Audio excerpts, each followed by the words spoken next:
J'aimerais vous lire les versets 8 à 12 du psaume 19 que j'aime beaucoup, qui est pour moi un résumé. Ce n'est pas le détail, c'est un résumé que je pense que ça met ce que David veut faire. La loi de l'Éternel est parfaite, elle restaure l'âme. Le témoignage de l'Éternel est véridique, il rend sage le simple. Les ordres de l'Éternel sont droits, ils réjouissent le cœur. Le commandement de l'Éternel est limpide, il éclaire les yeux. La crainte de l'Éternel est pure, elle subsiste à toujours. Les ordonnances de l'Éternel sont vraies, elles sont toutes justes. Plus précieuses que l'or, même que l'or fait. Plus doux que le miel, même que le miel qui coule des rayons. Ton serviteur aussi en est averti pour qui les observe.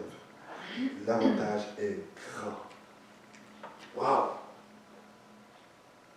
Dieu veut que nous appartenions, que nous apportons nos perceptions à qui? Où? À lui, à la vérité. Qu'on dépose notre perception à ses pieds. C'est ça qu'il veut.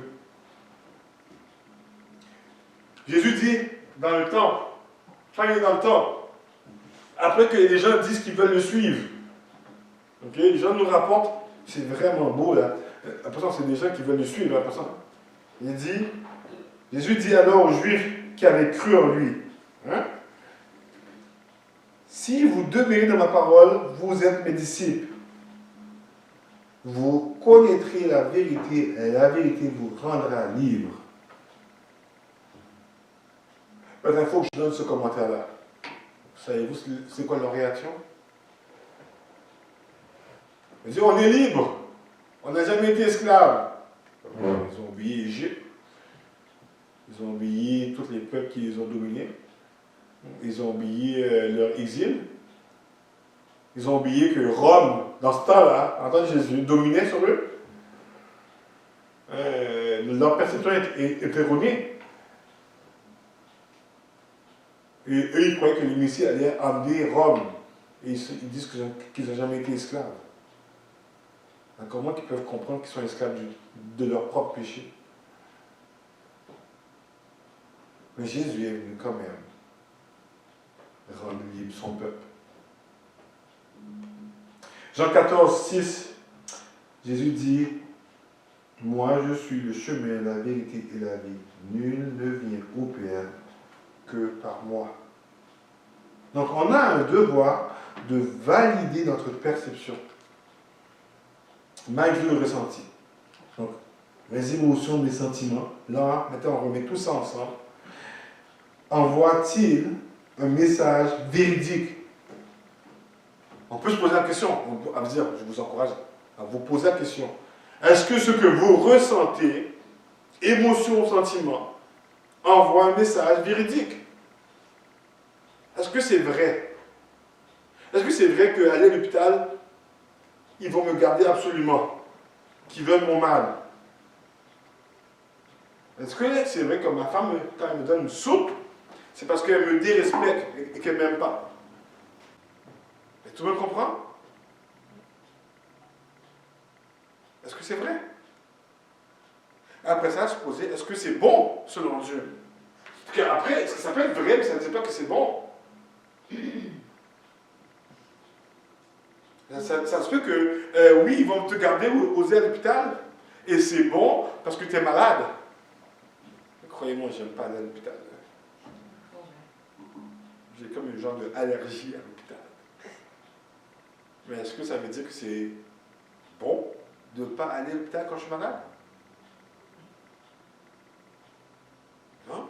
C'est pas Dieu, mais Dieu a donné ce moment de grâce vraiment imparfait d'aller à l'hôpital. Mais croyez-moi, j'essaie d'éviter à tout prix d'aller à l'hôpital. Donc il faut se poser ces deux questions-là. Est-ce que c'est vrai, véridique, rationnel? Et est-ce que c'est bon selon Dieu? Sans nier ce que je ressens. Je ne veux pas nier que j'aime pas aller à l'hôpital. Je ne veux pas nier que la soupe me fait vivre des émotions complètement, totalement négatives. Ça ne dit pas que la soupe n'est pas bonne pour moi. Tout le monde suit? Mes émotions, mes sentiments, mes pensées passent-elles le test des 8 vertus de Philippiens 4, 8 pour qu'ils soient tout l'objet de mes pensées? Est-ce que vous voyez comment c'est applicable? Donc j'aimerais vous encourager à cela. Parce que Dieu, il est le seul qui est bon. Il est le seul qui fera justice à l'injustice. Il est le seul qui va pourvoir à ses petits. Que son plan nous rend plus à l'image de Christ. Déposons notre perception à lui. Prenons avec foi sa direction et agissons pour sa gloire, comme lui, il est. Donc, la vérité, c'est quoi? C'est ce que Dieu proclame. Et nous sommes appelés à agir selon la vérité. Donc, ce que ça veut dire avec repentance avec Dieu et avec foi et obéissance en Jésus. C'est pas nécessairement facile. Mais est-ce que tout le monde m'a suivi? Oui? Si je vous dis la question, est-ce que vous êtes fatigué? Je peux continuer encore? Oui. Oui? Vous êtes sûr? Oui. Ok, d'accord. Mais mettre ça en pratique est essentiel. Si on veut avoir les mêmes pensées qu'il y a en Jésus-Christ. Je vous donne des exemples pratiques pour que vous voyez comment c'est applicable. Et comment je l'ai appliqué, comment je dois l'appliquer encore à chaque jour. Mais quel est le problème pour mettre ça en pratique?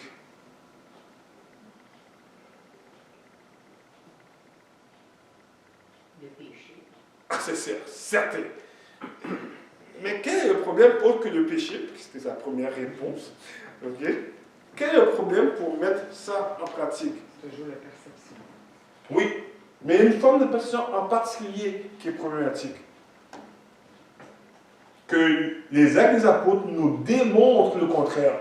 C'est-à-dire, on devrait les appeler les actes de foi.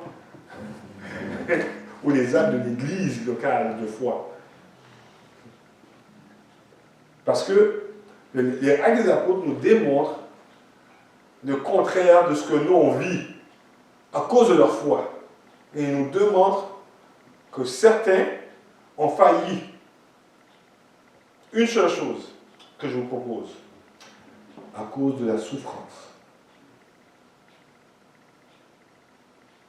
Notre souffrance, le fait qu'on souffre, ça nous donne une grande jambette. Qui aime souffrir? Quelqu'un? Personne. Parce que sinon vous allez donnez-moi tout votre argent. Et après on va voir après. Donnez-moi tout ce que vous possédez. Oui. La souffrance est un obstacle À mettre ça en pratique, à mettre les 4-8 en pratique. Ok. Parce Tu qu'on a parles de tous les types de souffrances. tous les types de Physique, souffrances. psychologique, Toutes les types. émotionnelle. Oui. Toutes. Tous les types de souffrance. Juste la souffrance. Ouais. Ce qu'on n'a pas, qu'est-ce qu'on voudrait avoir, ou qu'on pense qu'on devrait avoir. Ça amène une souffrance. Ce qui nous édue, comme on dit. On va un petit peu en parler. Ça fait partie de la gestion des émotions. C.S. Lewis dit, Dieu murmure dans nos moments de joie, mais tonne dans nos souffrances. La souffrance est son mégaphone pour réveiller un monde engourdi. C'est bien dit, je trouve, par C.S. Lewis. Son mégaphone. Vous savez pourquoi que la souffrance a plus de pouvoir qu'elle devrait en avoir? Une des raisons, c'est qu'on a des attentes. Ou des dus qu'on pense. Nos attentes ont une grande traction sur notre attitude, sur nos pensées, sur nos sentiments. Les Écritures nous enseignent à nous préparer au pire parce qu'on vit dans un monde de Péché. Parce que c'est vraiment le vrai problème. Et c'est ce que Christ va régler à son retour. Mais il nous appelle à espérer au meilleur.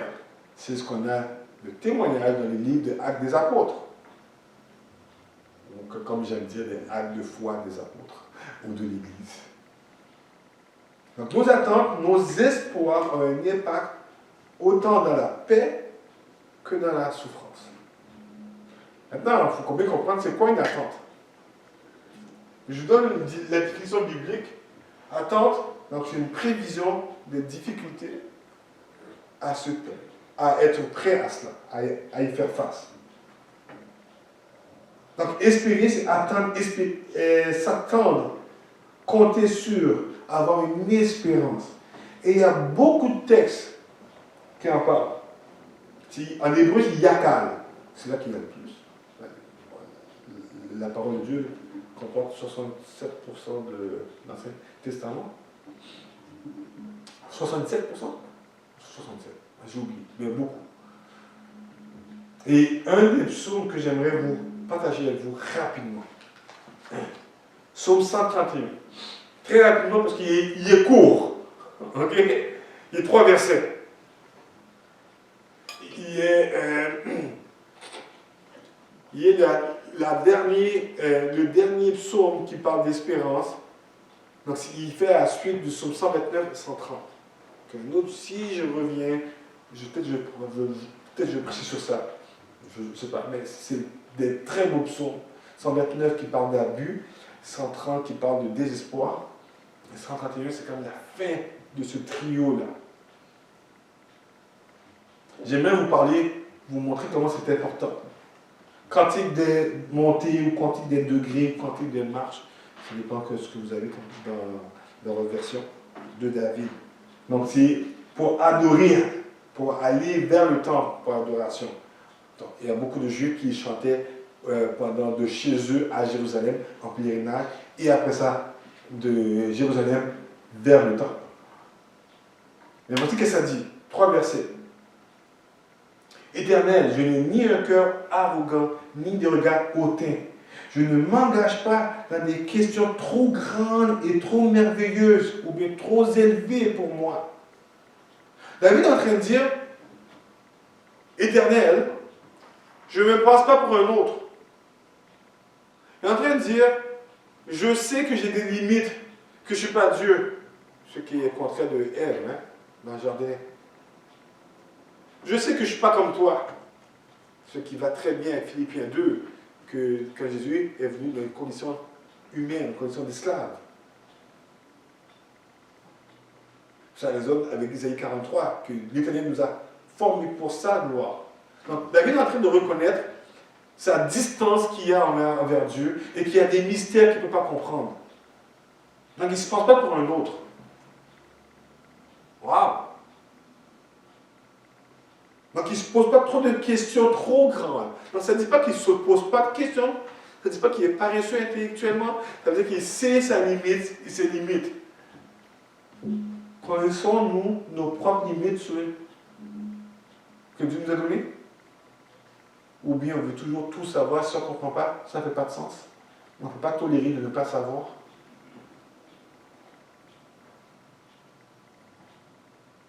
Et il dit au verset 2, loin de là, j'ai imposé le calme et le silence à mon âme. Waouh! Il dit non, loin de là. Et là, l'exemple qu'il va donner est, les mamans vont mieux comprendre, les mamans qui ont des enfants vont mieux comprendre cela, et une image fracassante.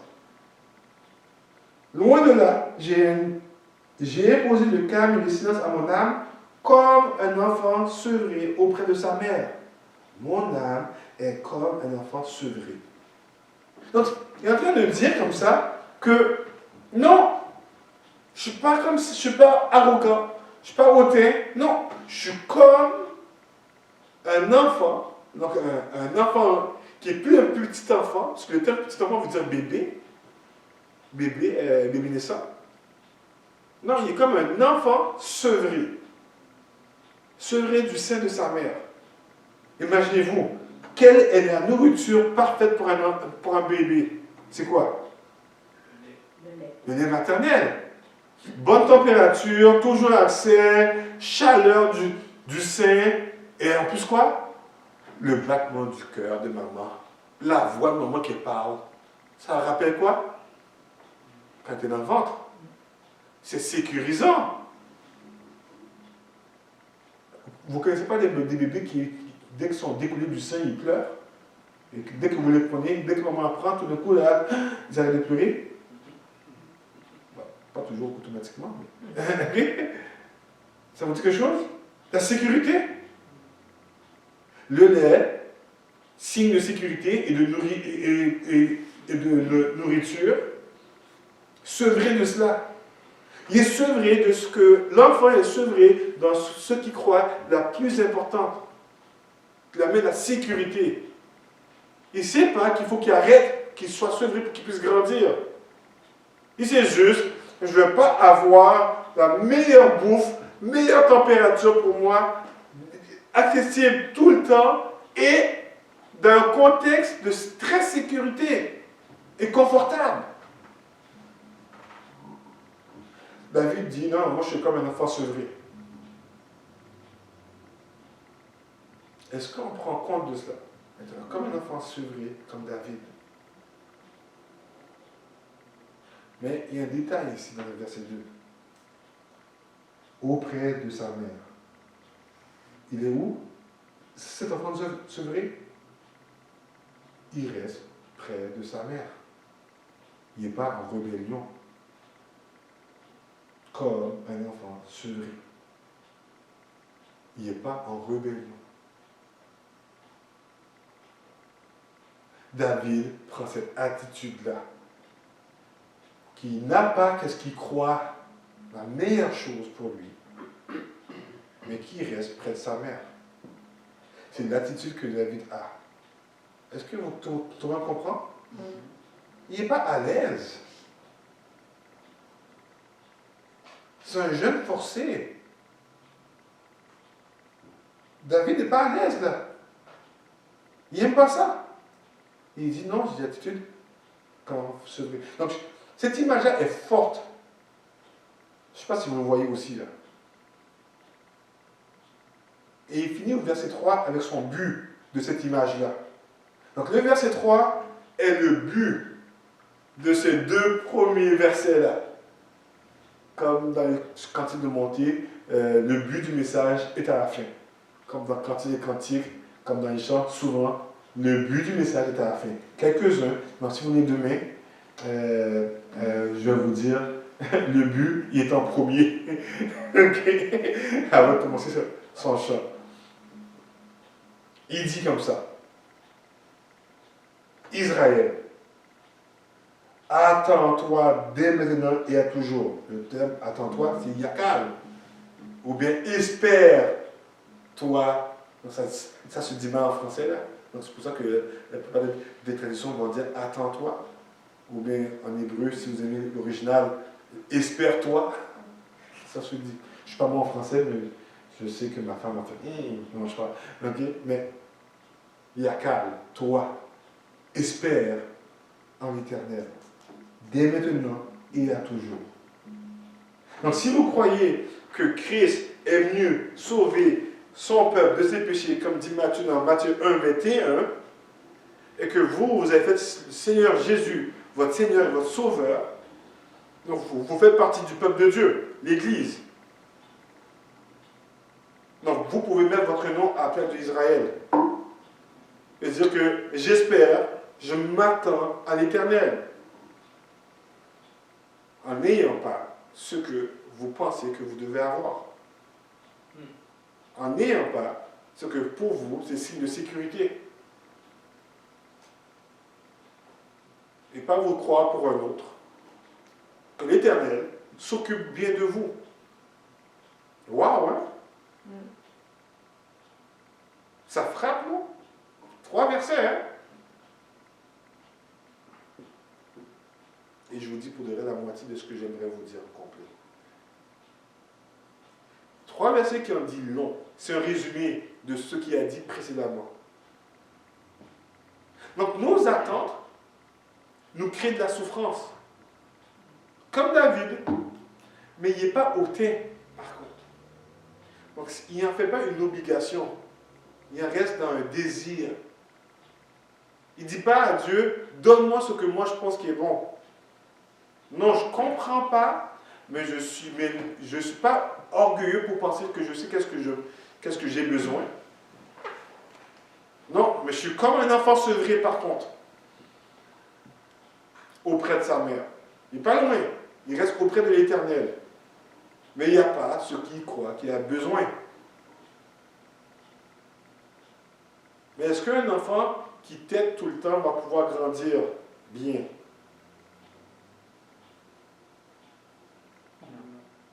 Ok, vous n'êtes pas sûr. Non. Non, non, il faut qu'il passe à d'autres choses. Il faut qu'il parle à un truc solide. Oui ou non? Ouais. Es-tu tout le monde convaincu? Oui. C'est l'exemple de David pour nous. C'est l'exemple que l'Esprit de Dieu a inspiré David pour écrire ce psaume-là, le psaume 131. Mais ça, il ne sait pas, il était enfant. Nous, on sait, en tant qu'adulte pour un enfant, hein? Mais c'est comme si on a oublié qu'on est des enfants de Dieu. Et que Dieu, notre papa, prend soin de nous.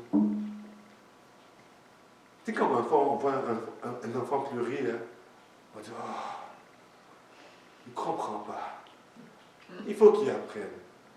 Et quand on devient parent, on comprend ça. Et quand on devient grand-parent, oui, soyez patient avec. C'est normal. Oui ou non? Et après, quand on devient arrière-grand-parent, là, on se dit, ah, dans notre temps, hein? Dans notre temps. Et ainsi de suite. On voit les cycles qui se répètent, qui se répètent, qui se répètent, qui se répètent. Mais est-ce qu'on apprend vraiment? Ou on oublie? J'aime le psaume 61 qui nous parle de avoir malgré nos désirs, malgré qu'est-ce qu'on pense qu'on devrait avoir, c'est un merveilleux psaume court pour voir comment on doit avoir une attente auprès de l'Éternel. Et non une attente de ce que nous, on croit qu'on a besoin.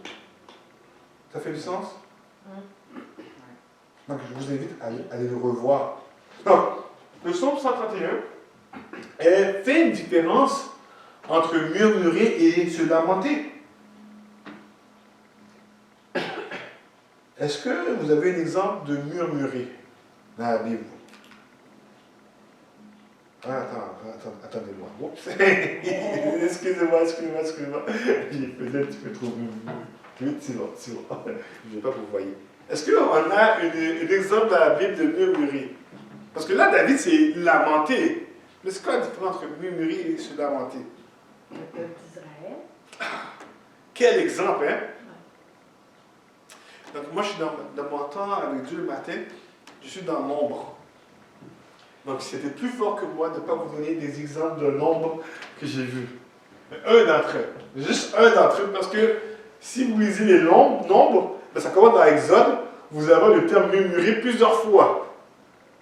Donc, moi, ce matin, je suis rendu dans le nombre 31. Donc, je pense que je suis rendu à 4 fois jusqu'à présent. Beaucoup de fois. Les murmures. Oh, c'est une chose, hein? Et le peuple murmurait, une petite parenthèse, le peuple murmurait contre Moïse et Aaron, et c'est la colère de l'Éternel qui suit. Il dit, l'Éternel dit, ils ont murmuré contre moi. Ils n'ont pas dit murmurer contre Moïse et Aaron. L'Éternel dit, c'est contre moi qui murmure. Mais le peuple ne veut pas murmurer contre l'Éternel, il murmure contre, à part une fois, que là c'est terrible, il y a eu 24 000 morts. Mais, nombre 14, verset 27. Jusqu'à quand laisserai-je cette communauté méchante murmurer contre moi?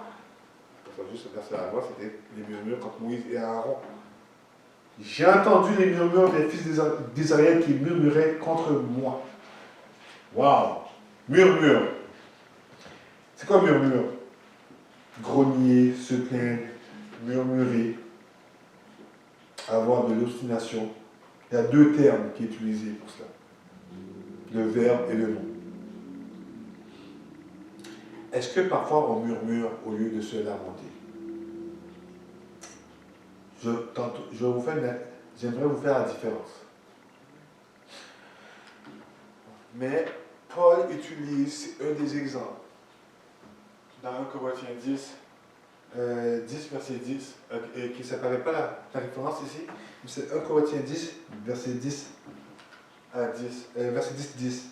Il dit, ne murmurez pas comme murmurèrent certains d'entre eux qui périrent par l'exterminateur. Donc, les murmures. Et si vous lisez tout 1 Corinthiens 10, Paul utilise 4 exemples dans Nombre et dans l'Exode.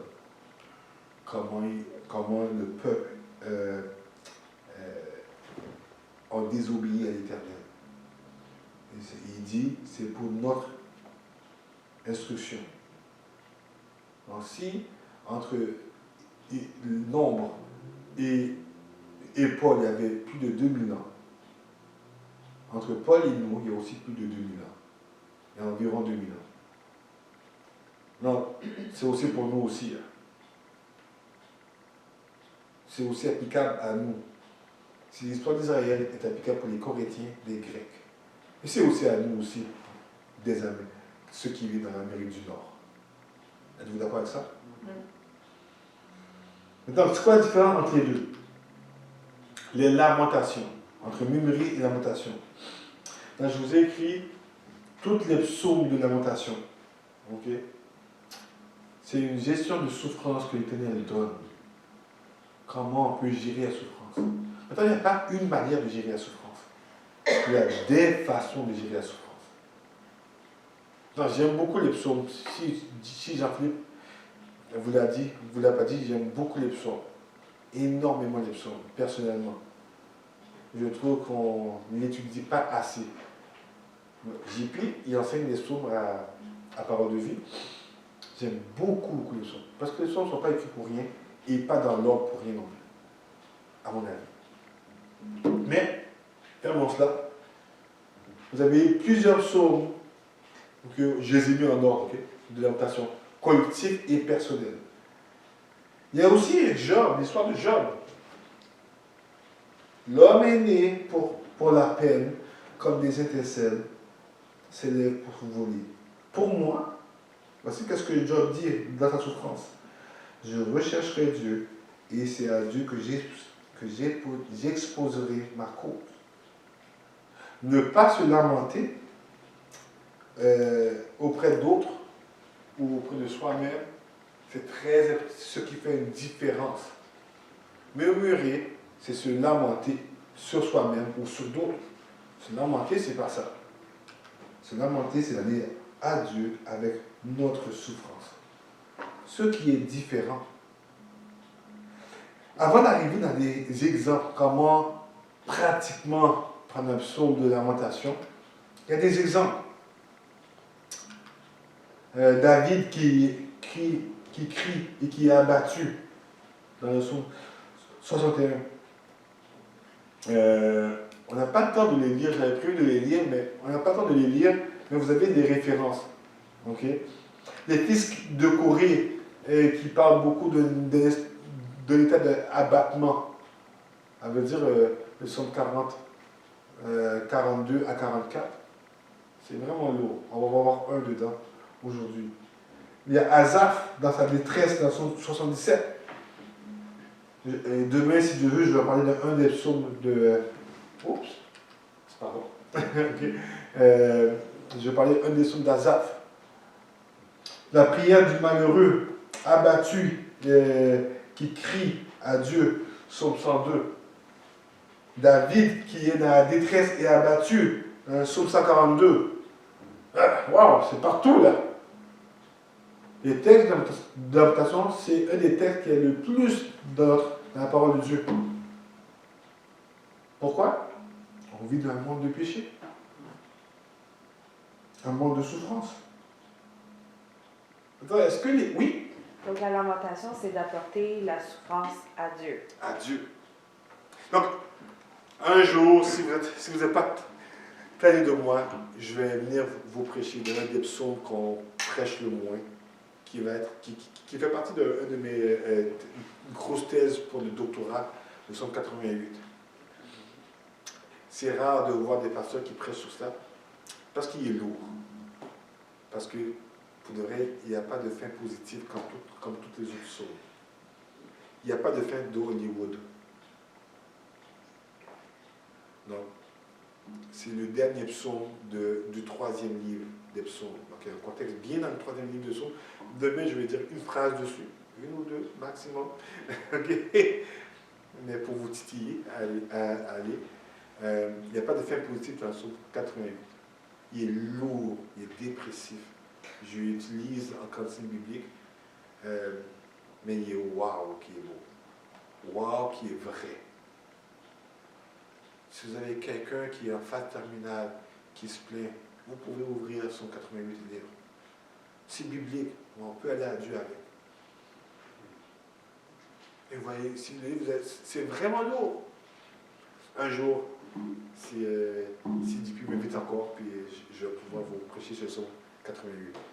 Généralement, ce n'est pas le premier que je vais enseigner dessus parce qu'il est vraiment négatif. Il faut que le monde s'habitue avec moi. Parce qu'il est très lourd. Et son voisin, ils sont 89. Mais lui, au moins, il y a une fin positive. Quand en Europe, ils m'ont demandé de prêcher, les pasteurs étaient incompréhensifs que j'ai prêché un psaume parce que négatif comme ça. C'est plus vraiment notre tendance dans nos églises évangéliques. On veut dire des choses positives tout le temps. Mais quand on analyse bien la parole de Dieu, moi je peux vous dire qu'il y a plus de 2 tiers de la parole de Dieu, c'est des choses négatives. C'est de la souffrance. Et notre Dieu est un Dieu de compassion. Il ne nous dit pas des mensonges. Il nous dit comment les gérer par contre. Et j'aimerais vous convaincre que c'est important. Et c'est pour ça qu'on parle des émotions. Parce qu'on vit beaucoup plus d'émotions négatives que des émotions positives. Donc je ne dis pas que les émotions positives sont toujours bonnes. Pas ça. C'est pas moi. Mais les chrétiens vivent aussi de la souffrance. Et je voulais vous donner quelques exemples. Pas le temps de les lire, mais parce que j'aimerais au moins faire l'exercice avec vous de lamentation. Mais il y a des chrétiens dans Acte 14, après avoir évangélisé, ils sont fait battre. Et il dit, c'est par beaucoup de tribulations qu'il nous faut entrer dans le royaume de Dieu. Hey. Luc nous rapporte ça. Ça c'est clair, non? De 2 Corinthiens 1, Paul qui dit que nous avions accepté dans notre arrêt de mort afin de ne pas placer notre confiance en nous-mêmes, mais en Dieu qui ressuscite les morts. Waouh! Il était prêt à mourir. 2 Thessaloniciens 4, 1, c'est Paul qui se glorifie. Il y a une preuve du jugement, excusez-moi, verset 4. Il dit, aussi glorifions-nous de vous dans les églises de Dieu à cause de votre persévérance et de votre foi dans toutes vos persécutions et les afflictions que vous supportez. Et Hébreux 11, qu'on ne lit pas beaucoup, c'est comme que après on lit que les femmes reçurent les morts. Comme ça, il y a des gens qui ont été battus, sciés, et si, c'est pas les mêmes scies qu'on a aujourd'hui. Hein. C'est pas aussi coupant comme nous on a. Pardon. Et qui étaient dénudés dans les cavernes. Ah. C'est les chrétiens aussi, ça. C'est aussi nos témoins aussi, de la foi. Les témoins de Hébreux 11 commencent par un martyr et finissent par des martyrs. Et si on analyse bien les martyrs que dans la liste de Hébreux 11, même ceux qui ont fait des gros miracles, la plupart sont morts, martyrs aussi. Il est important d'avoir une bonne théologie de la souffrance, la guérison ou la recherche du confort absolu. Est-ce qu'on a une théologie qui vont vers que Dieu doit me guérir absolument? Donc notre théologie, si elle n'est pas bien basée sur la parole de Dieu, on va avoir des problèmes dans la gestion de nos émotions négatives, de souffrance. On va avoir un problème. Mais allons voir un exemple. Ça vous va? J'aimerais aller avec vous dans le psaume 13. Donc, je vais vous montrer rapidement deux psaumes, ok? Deux manières de voir comment on peut analyser les psaumes. Une manière facile et une manière plus détaillée. D'accord? Psaume 13. Qui pourrait lire le psaume 13 à voix haute? Qui pourrait lire? Psaume 13. Oui, allez-y.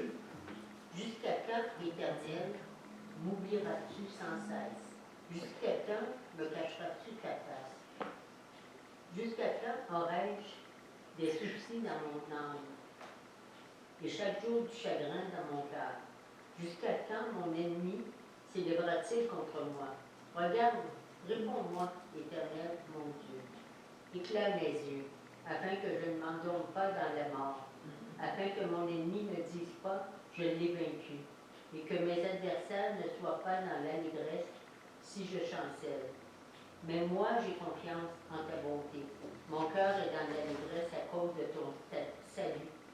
Je chanterai à l'Éternel, car il m'a fait du bien. Merci beaucoup.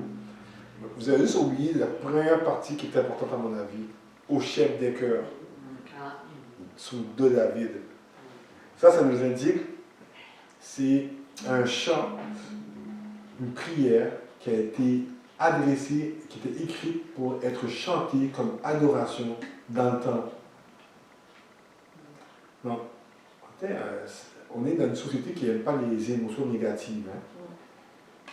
Mais il y avait des chants, ça, c'était un chant écrit pour être appris et chanté en convocation à l'Éternel. C'est rare de chanter des chants tristes qui disent jusqu'à quand. Jusqu'à quand. Donc ici, on peut voir dans Psaume 13 4 choses en particulier. Donc, si vous avez pris une note, 4 choses. On va voir s'adresser à Dieu, faire une complainte à Dieu, faire confiance à Dieu et adorer Dieu. Ok? Donc A-C-C-A. Donc, où est-ce qu'on peut voir, dans quel verset qu'on peut voir que le psalmiste s'adresse à Dieu? Dans le psaume 13? Mais dans 1, m'oublierais-tu sans cesse, jusqu'à quand me cacherais-tu? Juste avant, éternel. C'est ça, juste. Mais en fait, tout le psaume s'adresse à Dieu. Oui, mais où est-ce qu'on peut le voir? C'est qu'il dit éternel. Ouais. Il adresse. Il s'adresse à Dieu. Et aussi au verset 4, éternel mon Dieu. Et il s'adresse à lui. Donc, déjà là, on voit qu'il s'adresse à l'éternel. Maintenant, on peut se poser la question alors, dans cette première, comment puis-je m'adresser à l'éternel? Moi, j'aime l'appeler papa. Mon Père éternel. Dieu Tout-Puissant. Donc, on peut adresser à Dieu. Comme dans le psaume 13. Où est-ce qu'on voit dans le psaume qui fait sa complainte? Qui met sa plainte? Jusqu'à quand? Oui, exactement. Versets 2 et 3. Hein? Jusqu'à quand? Jusqu'à quand? Donc, on voit que David démontre sa plainte. Il parle à l'Éternel. Donc, nous, on peut dire, quelle est ma plainte auprès de Dieu? Après s'adresser à Dieu, on peut dire notre problème à Dieu. Où est-ce qu'on voit que David a confiance en Dieu?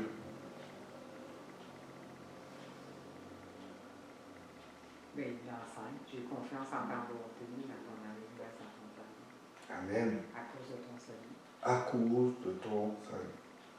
Donc, nous, on peut se poser la question, comment puis-je faire confiance à Dieu?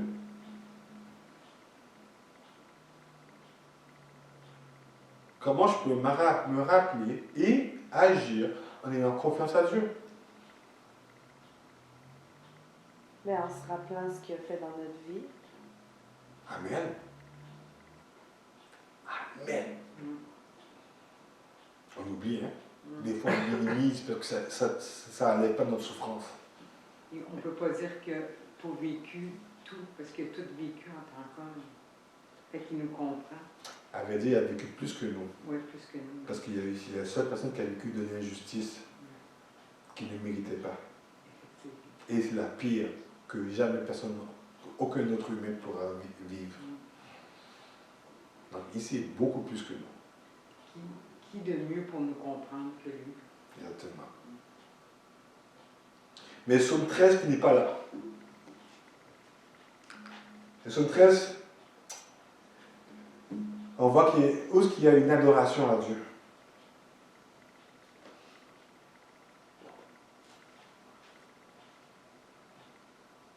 Est-ce que vous voyez? Je chante à l'Éternel. Je chanterai à l'Éternel. Elle dit juste avant, mon cœur dans l'allégresse. Je chanterai à l'Éternel car il m'a fait du bien. Excusez-moi, mais est-ce que vous voyez dans le psaume que Dieu a répondu? Mais il a fait du bien parce qu'il est avec lui. Waouh! Juste le fait de chanter. Ça, c'est avant Jésus-Christ en passant. Hein? Je veux juste clarifier la grâce de sa présence. Donc, on peut se poser la question, comment j'adore l'Éternel, moi, dans ma souffrance. Donc, le psaume 13 est petit et assez clair pour ça. Dans ACCA, un petit indice. Donc, ça, c'est une méthode que je voulais vous présenter. Maintenant, il y a une méthode plus complexe. Pas plus complexe, plus complète. Parce que vous voyez, il y a plus de choses. Et on le voit de manière plus facile dans le psaume 44. Dans toutes les psaumes de lamentation autres que le psaume 88, okay, ont cette structure-là. Il est passé midi. On n'a pas le temps de tout lire. Je vais juste vous le montrer, ok? D'accord?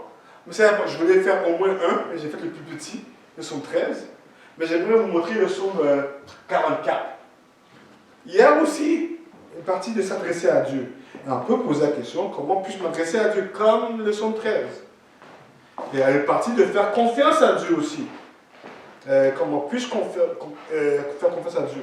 Comment je puisse adorer Dieu et rendre grâce à Dieu par la foi. Et on peut se poser la question, comment puis-je adorer Dieu et rendre grâce à Dieu? Donc ça ressemble un tout petit peu, hein, jusqu'à présent. Mais il manque des parties, il n'y a pas à se plaindre encore. Dans Psaume 44, on va voir aussi comment se plaindre à Dieu. Ah, c'est là que vient se plaindre à Dieu. Alors on peut se poser la question, quelle est ma plainte à Dieu? Et il y a aussi le cri pour la délivrance. Est-ce que je crie à Dieu pour une délivrance? Est-ce que c'est tout dans le psaume 44 que Oui, tu dis là? exactement. Je vais vous donner les versets tantôt. Et on peut dire avoir de l'assurance d'être entendu par Dieu. Est-ce que je suis sûr que je suis entendu par Dieu? Maintenant, vous vous demandez où c'est écrit ça, tout ça, dans Psaume 44? Donc ça, c'est un devoir que je vous donne à faire à la maison. Hein. Voici les versets. 1 à 3, 4 à 8, verset 9, 10 à 23, un long complète, un cri de délivrance, et à la fin, verset 27, un cri d'être, que je suis sûr avoir été entendu. Donc, une assurance d'être entendu. J'utilise en général le psaume 44 parce qu'il va dans l'ordre. C'est un des rares psaumes de lamentation qui va dans l'ordre. Je ne vais pas vous mentir, les autres psaumes ne vont pas dans l'ordre. Et il peut être plus compliqué à voir. En général, il y a toutes les 6. Donc, j'appelle ça les A-C-A-C-A-A. Donc, ouais. Donc, j'avais dit comme CA, comme pour m'aider. Si je pense à CA, ça m'aide à m'aider. Mais dans toutes les psaumes de lamentation, vous allez trouver cela, cette 6 parties. Même dans le psaume 13, Mais c'est un peu plus compliqué, je ne sais pas vous dire. C'est un peu plus tricky et précis. Mais si on étudie vraiment toutes les sources de lamentation et tous les textes de lamentation, même Jérémie a ça aussi, même Ézéchiel a ça, Daniel a ça aussi. Ils ont les mêmes structures. Ça prend des fois des gymnastiques, une partie là, une partie là. Ce que je veux vous dire, c'est qu'il n'y a pas une façon de se lamenter à Dieu. Il y a seulement le psaume 88 qui est à part. C'est pour ça que je vous dis, il est vraiment à part le psaume 88. C'est pour ça qu'il est l'avant-dernier psaume du 3e livre. C'est pas pour rien. Les Juifs lisaient le psaume 88 et le psaume 89 ensemble. C'est un psaume qui est lourd. Donc, autre que ce psaume-là, vous allez retrouver toutes les 6 parties dans les textes de lamentation, surtout dans les psaumes. Donc, je voulais vous montrer qu'on peut se lamenter à Dieu. Et si vous doutez, lisez le psaume 88. C'est pas moi qui l'ai écrit. Lisez-le. On dirait qu'il y a la lèpre, qu'il va mourir, qu'il n'y a pas d'espoir. On ne sait pas ce qu'il y a. C'est juste pour vous dire qu'il y a des textes qu'on peut crier dans notre souffrance. C'est Dieu qui l'a prévu cela. C'est pas moi qui l'ai prévu. C'est une gestion de souffrance dans ce monde corrompu par le péché. Maintenant, de manière très pratique, quoi faire si quelqu'un d'entre vous est affecté par ses émotions, puis ne sait pas comment faire et souffre? J'aimerais vous conseiller quelques points. Maintenant, c'est sûr que ça serait bien que vous preniez le cours de Cantine biblique 1. C'est beaucoup plus précis. Tous les devoirs sont sur vous. Parce que pour pouvoir aider quelqu'un, il faudrait bien travailler sur vous-même en premier. Okay? Vous avez un projet de cantine. Si vous avez des questions, allez voir Tamara, c'est qui fait les inscriptions. Si quelqu'un autour de vous est affecté, autour de moi est affecté, comment que je peux l'inciter à parler? Ce qui veut dire que vous êtes appelé à aimer l'autre personne, à l'écouter, à pleurer avec, s'il faut. Comme dit Paul, de pleurer avec ceux qui pleurent. D'être patient. Maintenant, j'ai marqué discernement pour agir. Parce que très fort, la plupart des gens, on aime agir pour dire qu'on a fait quelque chose, parce qu'on se sent mal si on ne fait rien. Est-ce que je me trompe? J'aimerais vous dire que d'écouter et de pleurer fait beaucoup plus de faire de quoi? Très souvent. Et après ça, on sait mieux comment agir pour l'autre personne. Il y a une chose que j'aimerais vous encourager, c'est d'éviter le jugement et les idées préconçues. Faites par votre expérience, faites par ce que vous avez vécu. D'utiliser la Bible plutôt que les approches du monde. Fais comme qui te sent bon. Comment tu te sens? Fais donc qu'est-ce que tu penses que tu te sens bien. Hein? Moi-même, j'ai dit ça plusieurs fois. Est-ce que c'est biblique? Pas biblique, hein? C'est basé sur nos opinions, sur nos émotions. Non, il faut dire nos émotions. Ça ne veut pas dire qu'il faut les suivre. Tu comprends? Les personnes de lamentation, ils disent comment ils se sentent. Un jour, s'il vient prêcher sur Psaume 42, vous allez voir. Ils ne se sentent pas bien. Mais ils s'ordonnent d'avoir espoir éternel. Être présent, être attentif à la personne. J'aimerais vous parler de 4 P.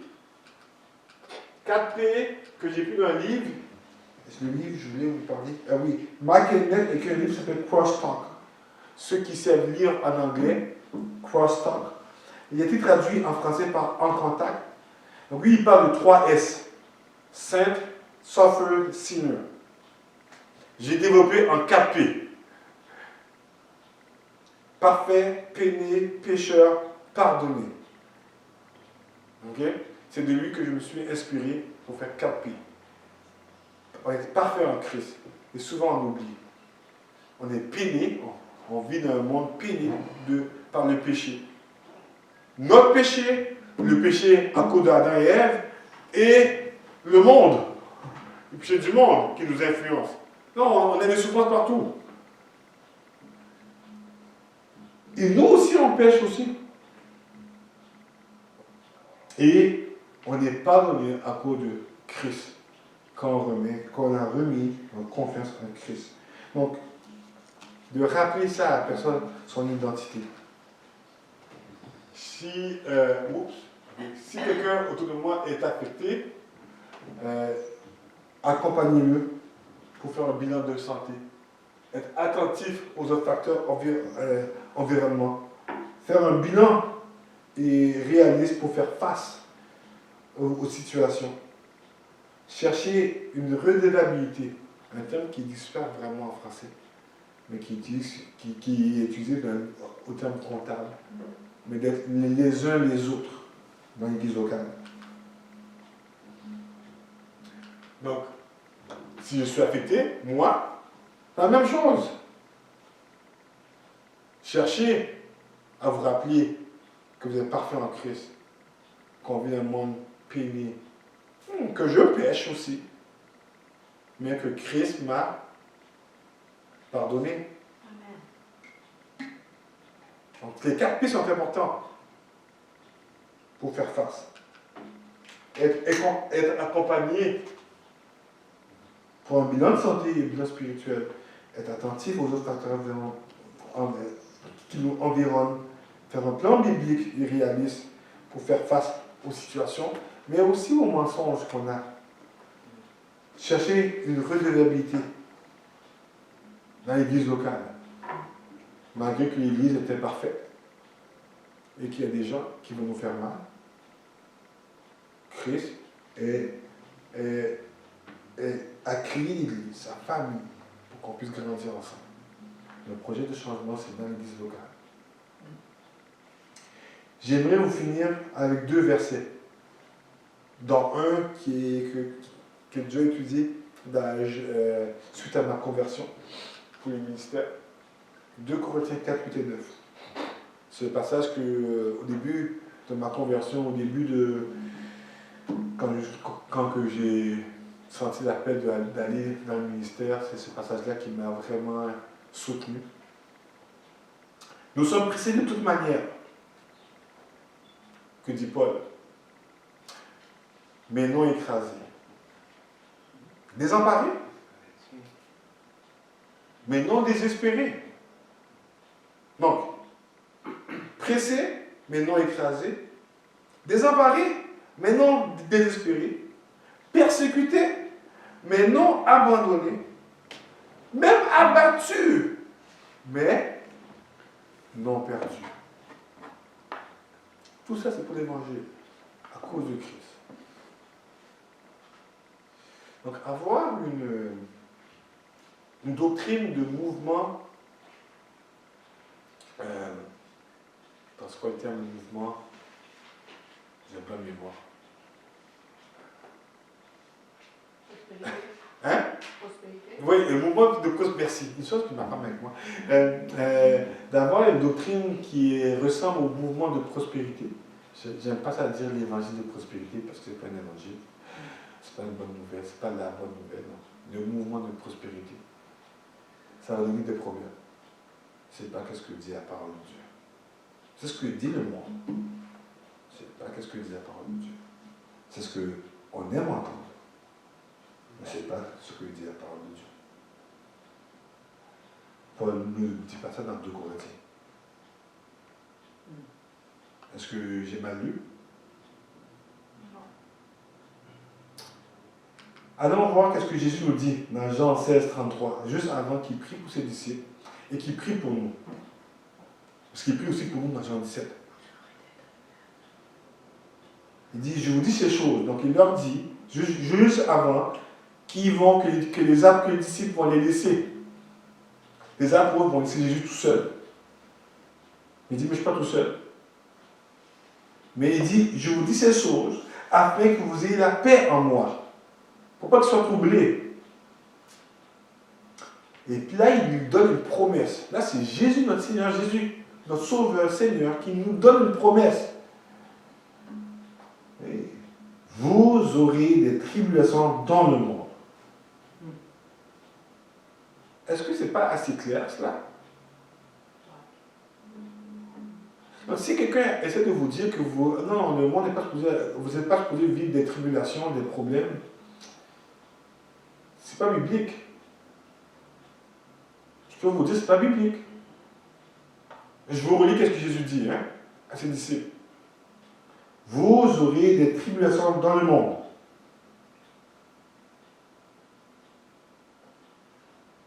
On peut ne pas aimer, on peut ne pas être confortable, on ne peut pas dire que ce n'est pas vrai. Parce qu'on est tous à la même place. Mais une chance que Jésus n'a pas fini cette phrase-là. Une chance que la parole de Jésus ne finit pas là. Mais prenez courage. J'ai vaincu le monde. Mais prenez courage. Jusqu'à temps qu'il va revenir nous chercher.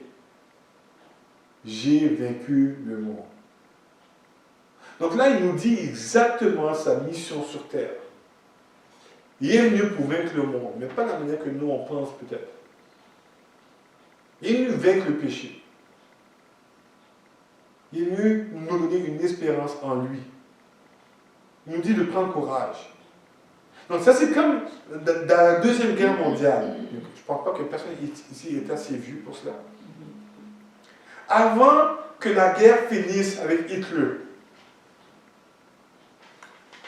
la coalition, les Alliés avaient déjà déclaré la victoire sur Hitler contre l'Axe. Victoire à gagner. Mais pendant que c'est dans les journaux, que tout le monde fête, qu'est-ce qui arrivait? Qu'est-ce qu'il y avait en Europe? Il y avait encore des zones de résistance. Il y avait encore des combats. Il y avait encore des tirs. C'est parce qu'ils ne voulaient pas juste mettre une bombe nucléaire dessus. Ils voulaient éviter le plus de personnes d'être tuées. Donc, la victoire était assurée et claire. Mais elle allait tranquillement. Hitler s'était même enlevé à vie. Il y avait encore des poches de résistance. Ça a duré quelques années, cela.